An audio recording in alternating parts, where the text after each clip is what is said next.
Hello welcome back to my channel. ಎಲ್ಲರೂ ಹೇಗಿದ್ದೀರಾ? I hope ನೀವೆಲ್ಲರೂ ಚೆನ್ನಾಗಿದ್ದೀರಾ ಅಂತಲೇ ಅನ್ಕೋತೀನಿ. ಸೊ ಫ್ರೆಂಡ್ಸ್, ಇದು ಶುಕ್ರವಾರ. ಶುಕ್ರವಾರದ ದಿವಸ ಆಗಿರೋದ್ರಿಂದ ಎಲ್ರಿಗೂ ಜುಮಾ ಮುಬಾರಕ್ ಹೇಳ್ತಾ ಇವತ್ತಿನ ಬ್ಲಾಗನ್ನು ಸ್ಟಾರ್ಟ್ ಮಾಡ್ತಾ ಇದ್ದೀನಿ.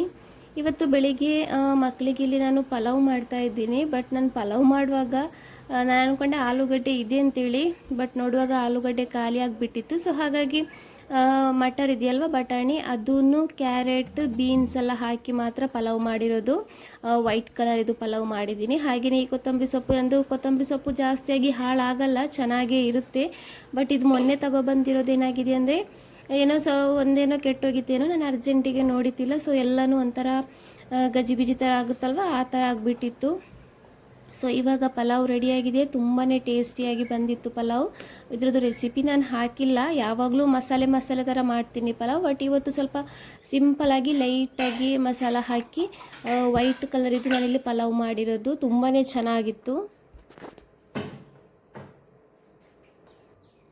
ಇವಾಗ ನಾನಿಲ್ಲಿ ಮಕ್ಕಳದು ಲಂಚ್ ಬಾಕ್ಸ್ ರೆಡಿ ಮಾಡ್ತಾ ಇದ್ದೀನಿ. ನನ್ನ ಮಕ್ಕಳು ಜಾಸ್ತಿಯಾಗಿ ಪಲಾವಲ್ಲಿ ತಿನ್ನೋದು ಆಲೂಗಡ್ಡೆ ಇದೆಯಲ್ವ, ಅದು ಜಾಸ್ತಿಯಾಗಿ ತಿಂತಾರೆ. ಬಟ್ ಇವತ್ತು ಹುಡುಕ್ತಾ ಇದ್ದರು ಆಲೂಗಡ್ಡೆ ಎಲ್ಲಿ ಅಂತೇಳಿ. ನನ್ನ ಮಗಳು ಕೇಳಿಲ್ಲಮ್ಮ ಆಲೂಗಡ್ಡೆ ಇಲ್ವಲ್ಲ ಇದರಲ್ಲಿ ಅಂತೇಳಿ. ಅದಕ್ಕೆ ನಾನು ಲಂಚ್ ಬಾಕ್ಸಿಗೆ ಹಾಕಿದ್ದೀನಿ, ಸ್ವಲ್ಪನೇ ಇದ್ದಿದ್ದು ಅಂತೇಳಿ. ಇಲ್ಲಾಂದರೆ ಆಲೂಗಡ್ಡೆ ಇಲ್ಲಾಂದರೆ ಟಿಫಿನ್ಗೆ ಅದು ಬೇಡ ಅಂತಾಳೆ. ಅದಕ್ಕೋಸ್ಕರ ನಾನಂದರೆ ಎಲ್ಲ ಟಿಫನಿಗೆ ಹಾಕಿದ್ದೀನಿ, ಒಂದೇ ಇದ್ದಿದ್ದು ಅಂತೇಳಿ. ಸೊ ಅವ್ರಿಗೆ ಹಾಗೇ ಕೊಟ್ಟೆ. ಅದರ ಕಚ್ಚಂಬರ್ ಬರುತ್ತಲ್ವ, ಅಂದರೆ ಮೊಸರಿಗೆ ಸ್ವಲ್ಪ ಉಪ್ಪು ಹಾಕಿ ಮಾತ್ರ ಮಾಡಿರೋದು. ಕಚ್ಚಂಬರ್ ಥರ ಏನು ಮಾಡಿಲ್ಲ, ಮೊಸರಿಗೆ ಸ್ವಲ್ಪ ಉಪ್ಪು ಹಾಕಿ ಕೊಟ್ಟಿರೋದು. ಆ ಥರನೇ ತಿಂತಾಳೆ ಅವಳು. ಸೊ ಆ ಥರ ಮಾಡಿ ಕೊಟ್ಟಿರೋದು. ಟಿಫನ್ಗೂ ಅದೇ ಥರ. ಚಿಕ್ಕವಳಿಗೆ ಟಿಫನ್ಗೆ ಕಚ್ಚಂಬರ್ ಆ ಥರದ್ದೇನು ಬೇಕಾಗಿಲ್ಲ, ದೊಡ್ಡಳಿಗೆ ಮಾತ್ರ ಬೇಕೇ ಬೇಕಾಗುತ್ತೆ. ಕಚ್ಚಂಬರ್ ಅಂತೂ ಬೇಕೇ ಬೇಕು ಅವಳಿಗೆ. ನಂತರ ನನಗೂ ಅದೇ ಥರ ಯಾವುದೇ ಬಿರಿಯಾನಿ ಆಗಲಿ ಪಲಾವ್ ಆಗಲಿ ಅದಕ್ಕೆ ಕಚ್ಚಂಬರ್ ಮೇಯ್ನಾಗಿ ಇರಲೇಬೇಕು.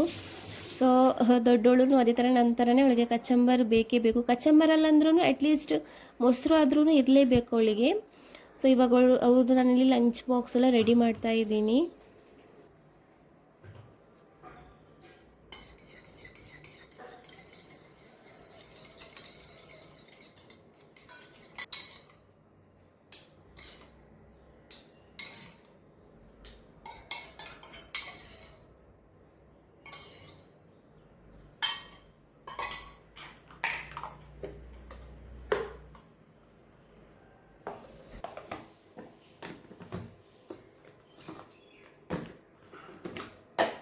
ಯಾವಾಗ ಮಕ್ಕಳು ಸ್ಕೂಲಿಗೆ ಹೋಗೋದಕ್ಕೆ ಸ್ಟಾರ್ಟ್ ಮಾಡಿದಾರೋ ಆವಾಗಿಂತ ಬೆಳಿಗ್ಗೆ ಟೈಮಲ್ಲಿ ರೆಸ್ಟೇ ಇಲ್ದಿರೋ ಥರ ಆಗಿಬಿಟ್ಟಿದೆ. ನನಗಂತಲ್ಲ, ಎಲ್ರಿಗೂ ಅದೇ ಥರನೇ. ಬಟ್ ನನಗೂ ಅದೇ ಥರ ಆಗಿದೆ. ಬೆಳಿಗ್ಗೆ ನನ್ನ ಮಕ್ಕಳು ನಾನು ಮಕ್ಕಳು ಸ್ಕೂಲಿಗೆ ಹೋಗ್ತಾ ಇತ್ತಿಲ್ವಲ್ಲ, ಆವಾಗ ಅಂದರೆ ಚಿಕ್ಕವರಿದ್ರಲ್ವ, ಆವಾಗ ನನಗೆ ಆ ಥರ ಕೆಲಸನೇ ಇತ್ತಿಲ್ಲ. ಅಂದರೆ ನೈಟೇ ಎಲ್ಲ ಕೆಲಸ ಆಗಿರುತ್ತೆ. ಬೆಳಿಗ್ಗೆ ಬ್ರೇಕ್ಫಾಸ್ಟಿಗೂ ಹಸ್ಬೆಂಡ್ ಇರಲ್ಲ, ನಾನು ಏನಿರುತ್ತೋ ಅದನ್ನೇ ತಿಂತಾ ಇದ್ದೆ. ಮಗು ಚಿಕ್ಕದಲ್ವ, ಅವಳಿಗೆ ಏನು ಕೊಡಬೇಕು ಅದನ್ನು ಕೊಡ್ತಾ ಇದ್ದೆ ಅಷ್ಟೇ. ಅಷ್ಟೊಂದು ಕೆಲಸ ಏನಿತ್ತಿಲ್ಲ. ಬಟ್ ಮಕ್ಕಳು ಯಾವಾಗ ಸ್ಕೂಲಿಗೆ ಹೋಗೋದಕ್ಕೆ ಸ್ಟಾರ್ಟ್ ಮಾಡಿದ್ದಾರೆ ಆವಾಗಿಂದ ಬೆಳಿಗ್ಗೆ ಟೈಮಲ್ಲಂತೂ ರೆಸ್ಟೇ ಇಲ್ದಿರೋ ಥರ ಆಗಿಬಿಟ್ಟಿದೆ. ಸೊ ಹಾಗೆಯೇ ಇವತ್ತು ಶುಕ್ರವಾರ ಅಲ್ವ ಅಂತೇಳಿ ನನ್ನ ತಂಗಿ ಹಸ್ಬೆಂಡ್ ಇದ್ದಾರಲ್ವ, ನಾನು ಮಧ್ಯಾಹ್ನ ಟೈಮಲ್ಲೆಲ್ಲ ಅಡುಗೆ ಮಾಡ್ತಾ ಇತ್ತಿಲ್ಲ. ಅಂದರೆ ಶುಕ್ರವಾರ ಟೈಮಲ್ಲಿ ಸ್ಪೆಷಲಾಗಿ ಏನು ಮಾಡ್ತಾ ಇತ್ತಿಲ್ಲ, ಏನಾದರೂ ಇದ್ರೆ ಅದನ್ನೇ ಅಡ್ಜಸ್ಟ್ ಮಾಡ್ತಾ ಇದ್ದಿದ್ದು. ನೈಟಿಗೆ ಮಾಡ್ತಾ ಇದ್ದಿದ್ದು, ಯಾಕಂದರೆ ಹಸ್ಬೆಂಡ್ ಎಲ್ಲ ಬರೋದು ನೈಟ್ ಅಲ್ವಾ, ಹಾಗಾಗಿ. ಬಟ್ ಇವಾಗ ನನ್ನ ತಂಗಿ ಹಸ್ಬೆಂಡ್ ಬಂದಿದ್ದಾರಲ್ವ, ಅವರಿರುವಾಗ ಅವರಿಗೆ ಮಾಡಿ ಕೊಡಲೇಬೇಕಾಗುತ್ತೆ. ಅಂದರೆ ಗಂಡಸರು ನಮಾಜಿ ಹೋಗಿ ಮನೆಗೆ ಬಂದಾಗ ಏನಾದರೂ ಸ್ಪೆಷಲ್ ಇದ್ರೆ ಅವತ್ತಿನ ದಿವಸ ಒಂಥರ ಹಬ್ಬದ ಥರ ಫೀಲ್ ಆಗುತ್ತೆ. ಶುಕ್ರವಾರ ದಿವಸ ಸ್ಪೆಷಲಿ ಶುಕ್ರವಾರ. ಸೊ ಅದಕ್ಕೋಸ್ಕರ ಇವತ್ತು ಬೀಫ್ ಇದು ಬಿರಿಯಾನಿ ಮಾಡೋಣ ಅಂತೇಳಿ. ಬಿರಿಯಾನಿ ಅಂದರೆ ಬ್ಯಾಂಗ್ಳೂರ್ ಸ್ಟೈಲ್ ಬಿರಿಯಾನಿ ಬರುತ್ತಲ್ವ, ಆ ಥರ ಮಾಡೋಣ ಅಂತೇಳಿ. ಸೊ ಅದು ಕೊತ್ತಂಬರಿ ಸೊಪ್ಪು ಪುದೀನ ಸೊಪ್ಪೆಲ್ಲ ಸ್ವಲ್ಪನೇ ಇದ್ದಿದ್ದು. ಸೊ ಹಸ್ಬೆಂಡಿದು ಅಂದರೆ ನನ್ನ ತಂಗಿದು ಹಸ್ಬೆಂಡ್ ಇದ್ದಾರಲ್ವ, ಅವ್ರು ತಗೊಬಂದಿದ್ರು. ಸೊ ಇವಾಗ ಅದನ್ನೆಲ್ಲ ಇಲ್ಲಿ ನಾನು ಕ್ಲೀನ್ ಮಾಡಿ ಇಡ್ತಾ ಇದ್ದೀನಿ. ಇಲ್ಲಿ ಸ್ವಲ್ಪ ಮೆಂತ್ಯ ಸೊಪ್ಪು ಇದೆಯಲ್ವ, ಅದನ್ನು ಜಾಸ್ತಿನೇ ಕೊಟ್ಟಿದ್ದಾರೆ. 20 ರೂಪಾಯಿಗೆ ಸಾಕಂದಿದೆ. ಬಟ್ ಅವರು 20 ರೂಪಾಯಿಗೆ ಸಿಗಲ್ಲ, ಒಂದು ಕಟ್ಟೆ ಸಿಗೋದು ಅಂತ ಹೇಳಿ 40 ರೂಪಾಯಿಗೆ ಇಷ್ಟು ಕೊಟ್ಟು ಕಳಿಸಿದ್ದಾರೆ. ನೋಡೋಣ, ಒಣಗಿಸ್ತೀನಿ ಇದನ್ನು. ಕಸೂರಿ ಮೆತ್ತಿ ಮಾಡ್ತಾರಲ್ವ, ಆ ಥರ ಮಾಡೋಣ ಅಂತೇಳಿ. ಅದಕ್ಕೋಸ್ಕರ ಇದನ್ನೆಲ್ಲ ತೆಗೆದು ಇಲ್ಲಿ ಕ್ಲೀನ್ ಮಾಡಿ ಇಡೋಣ ಅಂತೇಳಿ ಇಲ್ಲಿ ಕ್ಲೀನ್ ಮಾಡಿ ಇಡ್ತಾ ಇದ್ದೀನಿ.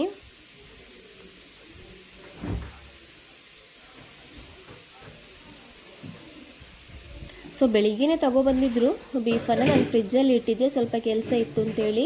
ಸೊ ಇವಾಗ ಅದನ್ನು ತೆಗೆದು ಇಲ್ಲಿ ನಾನಿಲ್ಲಿ ಕ್ಲೀನೆಲ್ಲ ಮಾಡಿ ಬೇಯೋದಕ್ಕೆ ಇಡೋಣ ಅಂತೇಳಿ. ತುಂಬಾ ಚೆನ್ನಾಗಾಗುತ್ತೆ. ನಮ್ಮದು ನನಗೆ ಮಂಗಳೂರು ಕಡೆ ಬಿರಿಯಾನಿ ಇದೆಯಲ್ವ, ನಿಜ ಹೇಳಬೇಕಂದ್ರೆ ನನಗೆ ತುಂಬ ಸ್ವಲ್ಪನೂ ಇಷ್ಟ ಆಗಲ್ಲ. ನನಗೆ ಬ್ಯಾಂಗ್ಳೂರು ಕಡೆ ಬಿರಿಯಾನಿ ಇದೆಯಲ್ವ ತುಂಬಾ ಇಷ್ಟ ಆಗುತ್ತೆ.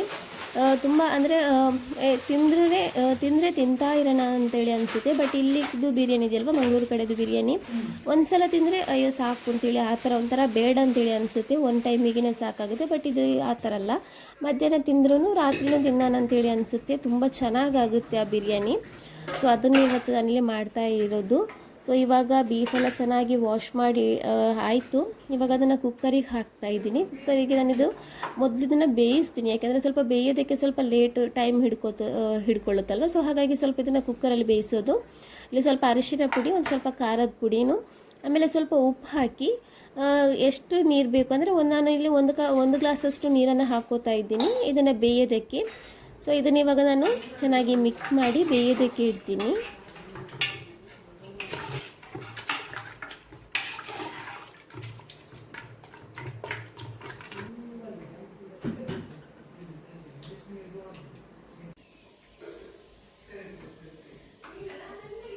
ನಾನು ಒಂದು 2 ವಿಶಿಲನ್ನು ತಗೊಂಡು ನಂತರ ಗ್ಯಾಸ್ನ ಸ್ಲೋ ಮಾಡಿ ಸೈಡಲ್ಲಿ ಇಟ್ಟಿದ್ದೀನಿ. ಇವಾಗ ಇನ್ನೊಂದು ಪಾತ್ರೆ ಇಟ್ಟು ಬಿರಿಯಾನಿಗೆ ಬೇಕಾಗುವಂತಹ ಮಸಾಲೆ ಇದೆಯಲ್ವ ಅದನ್ನು ಮಾಡ್ತಾ ಇದ್ದೀನಿ. ಈಗ ನಾನು 1 kg ಅಕ್ಕಿ ಅಂದರೆ ನಾವಿಲ್ಲಿ 1 ಕಪ್ಪಷ್ಟು ಎಣ್ಣೆ ಹಾಕೋಬೇಕಾಗುತ್ತೆ. ಸೊ ಇಲ್ಲಿ 1 ಕಪ್ಪಷ್ಟು ಎಣ್ಣೆ ಹಾಕ್ಕೊಂಡಿದ್ದೀನಿ. ಅದಕ್ಕೆ ಚಕ್ಕೆ, ಲವಂಗ, ಏಲಕ್ಕಿನ ಹಾಕಿ ಇಲ್ಲಿ ಸ್ಲೈಸ್ ಮಾಡ್ಕೊಂಡಿರುವಂತಹ ಈರುಳ್ಳಿ ಇದೆಯಲ್ವ ಅದನ್ನು ನಾವು ಹಾಕಿ ಚೆನ್ನಾಗಿ ಫ್ರೈ ಮಾಡ್ಕೋಬೇಕು. ಚೆನ್ನಾಗಿ ಬ್ರೌನ್ ಆಗೋ ತನಕ ಇದನ್ನು ನಾವು ಫ್ರೈ ಮಾಡ್ಕೋಬೇಕಾಗುತ್ತೆ.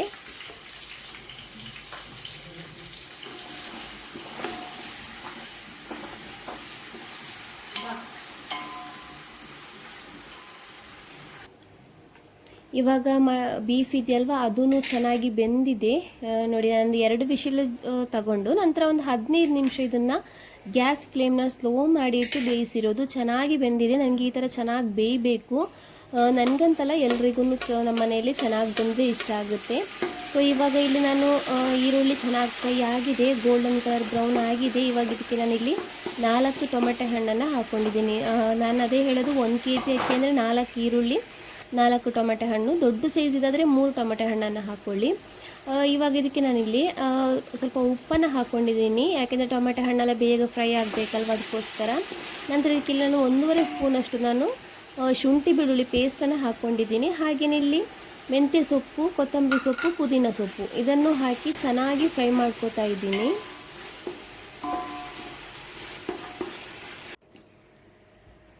ಇಲ್ಲಿ ಒಂದು 4 ಹಸಿರು ಮೆಣಸಿನ್ಕಾಯಿನೂ ಹಾಕಿದ್ದೀನಿ. ಹಾಗೆಯೇ ಇಡಿಯಾಗಿಯೇ ಹಾಕ್ಕೊಂಡಿದ್ದೀನಿ. ನಾನು ಇದಕ್ಕೆ ಒಂದು ಅರ್ಧ ಸ್ಪೂನಷ್ಟು ಹಲ್ದಿ ಅಂದರೆ ಅರಿಶಿನ ಪುಡಿ, ಆಮೇಲೆ ನಾನು ಸ್ವಲ್ಪ ಖಾರ ಜಾಸ್ತಿ ಬೇಕು ಅಂತೇಳಿ 1 ಸ್ಪೂನಷ್ಟು ನಾನಿಲ್ಲಿ ಖಾರದ ಪುಡಿನೂ ಹಾಕ್ಕೊಂಡಿದ್ದೀನಿ. ಆವಾಗ ಬೀಫ್ ಬೇಯುವಾಗಲೂ ಹಾಕ್ಕೊಂಡಿದ್ವಿ. ನಂತರ ಇಲ್ಲಿ ಒಂದು 2 ಸ್ಪೂನಷ್ಟು ಧನಿಯಾ ಪುಡಿನೂ, ಆಮೇಲೆ ಸ್ವಲ್ಪ ಗರಂ ಮಸಾಲ ಪುಡಿ ಇದೆಯಲ್ವ ಅದನ್ನು ಹಾಕ್ಕೊಂಡು ಚೆನ್ನಾಗಿ ಫ್ರೈ ಮಾಡ್ಕೋತಾ ಇದ್ದೀನಿ. ನೀವು ಇದೇ ಥರ ಚಿಕನಲ್ಲೂ ಮಾಡ್ಬೋದು. ಚಿಕನಲ್ಲಿ ಮಾಡೋದಾದರೆ ನೀವು ಇದನ್ನು ಚಿಕನ್ನ ಈ ಥರ ಕುಕ್ಕರಲ್ಲೇನು ಹಾಕಿ ಬೇಯಿಸಬೇಕಾಗಿಲ್ಲ. ಈ ಥರ ಮಸಾಲ ಮಾಡಿದ ಮೇಲೆ ನಾವು ಈ ಥರ ಬೀಫು ಮಟನ್ ಈ ಥರ ಹಾಕ್ಕೋತೀವಲ್ವ ಆ ಟೈಮಲ್ಲಿ ನೀವು ಚಿಕನ್ ಹಾಕ್ಕೊಂಡ್ರಾಯ್ತು. ಹಾಗೆಯೇ ನಾನಿಲ್ಲಿ 1 ಕಪ್ಪಷ್ಟು ಮೊಸರು ಇದೆಯಲ್ವ ಅದನ್ನು ಹಾಕ್ಕೋತಾ ಇದ್ದೀನಿ. ಅದನ್ನು ಹಾಕಿ ಚೆನ್ನಾಗಿ ಫ್ರೈ ಮಾಡ್ಕೋತಾ ಇದ್ದೀನಿ. ಯಾವಾಗಲೂ ಹೇಳೋ ಹಾಗೆಯೇ ಮೊಸರು ಹಾಕ್ಕೊಳ್ಳುವಾಗ ಯಾವಾಗಲೂ ಗ್ಯಾಸ್ ಫ್ಲೇಮ್ನ ಸ್ಲೋ ಮಾಡಿಕೊಂಡೇ ಹಾಕಿ. ಇವಾಗ ಇದು ಚೆನ್ನಾಗಿ ಫ್ರೈ ಆಗಿದೆ. ಇವಾಗ ಬೇಯಿಸಿರುವಂತಹ ಬೀಫ್ ಇದೆಯಲ್ವ ಅದನ್ನು ನಾನು ನೀರು ಸಮೇತ ಹಾಕ್ಕೋತಾ ಇದ್ದೀನಿ. ಹಾಕಿ ಇದನ್ನು ಚೆನ್ನಾಗಿ ಮಿಕ್ಸ್ ಮಾಡ್ಕೋತಾ ಇದ್ದೀನಿ. ಇಲ್ಲಿ ಜಾಸ್ತಿ ನೀರೇನಿಲ್ಲ, ನಾನು 1 ಕಪ್ಪಷ್ಟು ನೀರಿರ್ಬೋದು ಅಷ್ಟೇ, ಜಾಸ್ತಿ ನೀರೇನಿಲ್ಲ ಇದರಲ್ಲಿ. ಸೊ ಇವಾಗ ಇದನ್ನು ಚೆನ್ನಾಗಿ ಮಿಕ್ಸ್ ಮಾಡಿ ಮುಚ್ಚಿದನ್ನು ನಾನು ಒಂದು 2-3 ನಿಮಿಷ ಇದನ್ನು ಹಾಗೆಯೇ ಚೆನ್ನಾಗಿ ಕುದಿಯೋದಕ್ಕೆ ಇಡ್ತೀನಿ. ಇವಾಗ ಇನ್ನೊಂದು ಪಾತ್ರೆ ತಗೊಂಡು ನಾನು ನೀರನ್ನು ಇಡ್ತಾ ಇದ್ದೀನಿ. ಅಂದರೆ ನಾನಿಲ್ಲಿ ಅನ್ನನೂ ಮಸಾಲೆ ಇದೆಯಲ್ವ ಒಂದೇ ಪಾತ್ರೆಯಲ್ಲಿ ಮಾಡೋದು, ಅದರದ್ದು ಆಮೇಲೆ ದಮ್ಮಿಗಿಡೋದು. ಇವಾಗ ಅನ್ನನ ಫಸ್ಟ್ ನಾನು ಬೇಯಿಸ್ತೀನಿ. ಸೊ ಅದಕ್ಕೋಸ್ಕರ ಒಂದು ಪಾತ್ರೆ ಇಟ್ಕೊಂಡು ಅದಕ್ಕೆ ನಾನಿಲ್ಲಿ ಇದು ಹಾಕ್ಕೋತೀನಿ, ಅಂದರೆ ಹಸಿರು ಮೆಣಸಿನ್ಕಾಯಿನೂ, ಆಮೇಲೆ ಕೊತ್ತಂಬರಿ ಸೊಪ್ಪು, ಪುದೀನ ಹಾಕಿ ರುಚಿಗೆ ತಕ್ಕಷ್ಟು ಉಪ್ಪನ್ನು ಹಾಕಿ ನಾನು ಇದನ್ನು ಚೆನ್ನಾಗಿ ಕುದಿಯೋದಕ್ಕೆ ಇಡ್ತೀನಿ.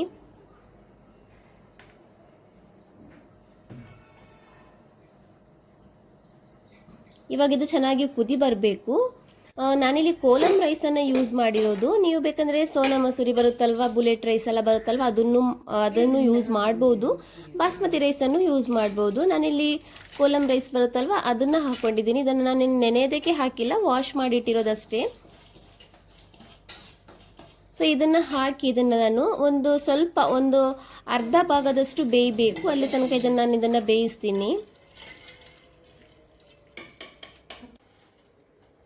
ಸೊ ಅದನ್ನು ಇವಾಗ ಬೀಫ್ ಇತ್ತಲ್ವ, ಅದರದ್ದು ಮಸಾಲೆ ಇದೆಯಲ್ವ, ಆ ಮಸಾಲಾನ ನಾನು ಸ್ವಲ್ಪ ತೆಗಿತಾ ಇದ್ದೀನಿ. ಆಮೇಲೆ ನಾವು ದಮ್ಮಿಗೆ ಹಾಕೋತೀವಲ್ವ, ಆವಾಗ ಅದ್ರ ಮೇಲ್ಗಡೆ ಹಾಕೋದಕ್ಕೆ.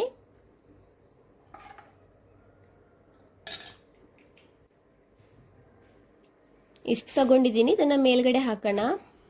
ಸೊ ಇವಾಗ ನಾನು ಬೀಫನ್ನು ನಾನಿಲ್ಲಿ ಬೇಯೋದಕ್ಕೆ ಇಟ್ಟಿದ್ದೀನಿ.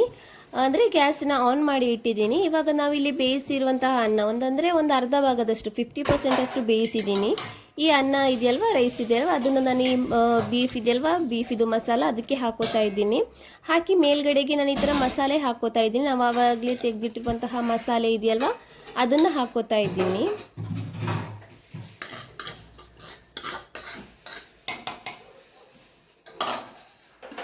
ಇದನ್ನು ಹಾಕಿ ಮುಚ್ಚಳ ಮುಚ್ಚಿ ಒಂದು 5 ನಿಮಿಷ ಹೈ ಫ್ಲೇಮಲ್ಲಿ, ಆಮೇಲೆ ಒಂದು 20 ರಿಂದ 25 ನಿಮಿಷ ಇದನ್ನು ನಾವು ಲೋ ಫ್ಲೇಮಲ್ಲಿಟ್ಟು ದಮ್ಮಿಗಿಡಬೇಕು. ನೀವು ಬೇಕಂದರೆ ಕೆಳಗಡೆಗೆ ತವಾನೂ ಇಟ್ಕೋಬೋದು.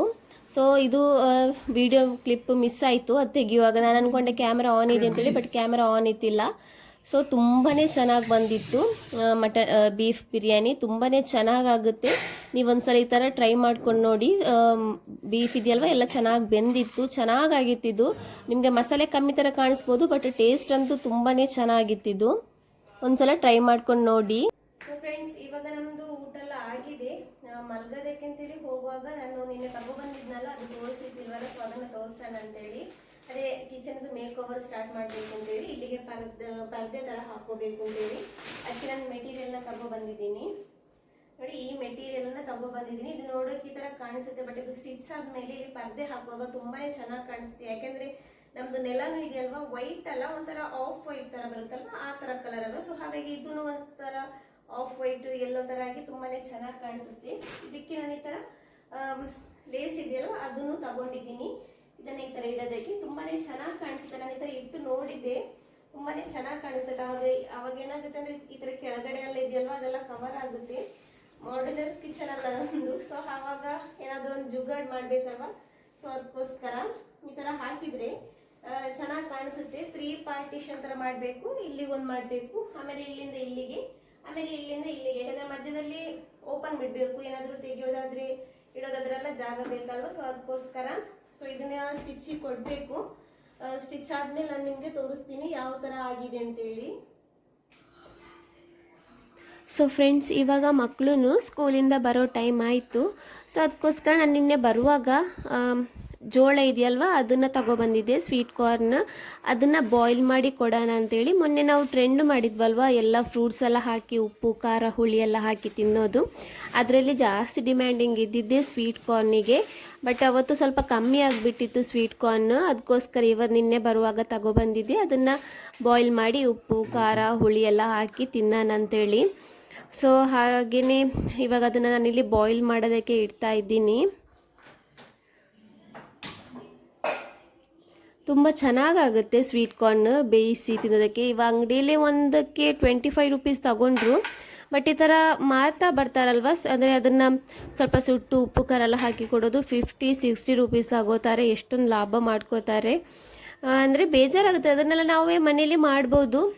ಸೊ ಅದು ಇವಾಗ ನಾನು ಇದಕ್ಕೆ ಸಿಂಪಲ್ ಆಗಿರುವಂತಹ ಒಂದು ಖಾರ ಮಾಡಿರೋದು. ಹುಣಸೆ ಹಣ್ಣು ಇದೆಯಲ್ವ, ಅದನ್ನು ಸ್ವಲ್ಪ ಬಿಸಿನೀರಲ್ಲಿ ಹಾಕಿ ಸ್ವಲ್ಪ ಹೊತ್ತು ಇಟ್ಟಿದ್ದೆ. ಅದಕ್ಕೆ ಖಾರದ ಪುಡಿ, ಆಮೇಲೆ ಚಾಟ್ ಮಸಾಲ, ಉಪ್ಪು, ಕೊತ್ತಂಬರಿ ಸೊಪ್ಪು ಹಾಕಿ ಚೆನ್ನಾಗಿ ಮಿಕ್ಸ್ ಮಾಡಿ ಇವಾಗ ಇಲ್ಲಿ ನಾನು ಜೋಳ ಇದೆಯಲ್ವ ಅದಕ್ಕೆ ಹಾಕೋತಾ ಇದ್ದೀನಿ. ಜಾಸ್ತಿ ಖಾರ ಏನು ಹಾಕಿಲ್ಲ, ನಾನು ಲೈಟಾಗಿಯೇ ಹಾಕಿರೋದು. ಯಾಕೆಂದರೆ ತಿಂತ ಖಾರ ಆಗುತ್ತೆ. ಸ್ಟಾರ್ಟಿಂಗಲ್ಲಿ ಖಾರ ಆಗಲ್ಲ, ಆಮೇಲೆ ಖಾರ ಜಾಸ್ತಿ ಆಗುತ್ತೆ. ಅದಕ್ಕೋಸ್ಕರ ನಾನು ಲೈಟಾಗಿಯೇ ಖಾರ ಹಾಕ್ಕೊಂಡಿದ್ದೀನಿ. ಹಾಕಿದ್ದನ್ನು ಚೆನ್ನಾಗಿ ಮಿಕ್ಸ್ ಮಾಡ್ಕೋತಾ ಇದ್ದೀನಿ ಇವಾಗ. ಸೊ ಫ್ರೆಂಡ್ಸ್, ಈ ವಿಡಿಯೋನ ನಾನು ಇಲ್ಲಿಗೆ ಎಂಡ್ ಮಾಡ್ತಾ ಇದ್ದೀನಿ. ನಮ್ಮ ವಿಡಿಯೋ ನಿಮಗೆ ಇಷ್ಟ ಆದರೆ ಪ್ಲೀಸ್ ನಮ್ಮ ಚಾನಲ್ನ ಸಬ್ಸ್ಕ್ರೈಬ್ ಮಾಡಿ. Thank you for watching.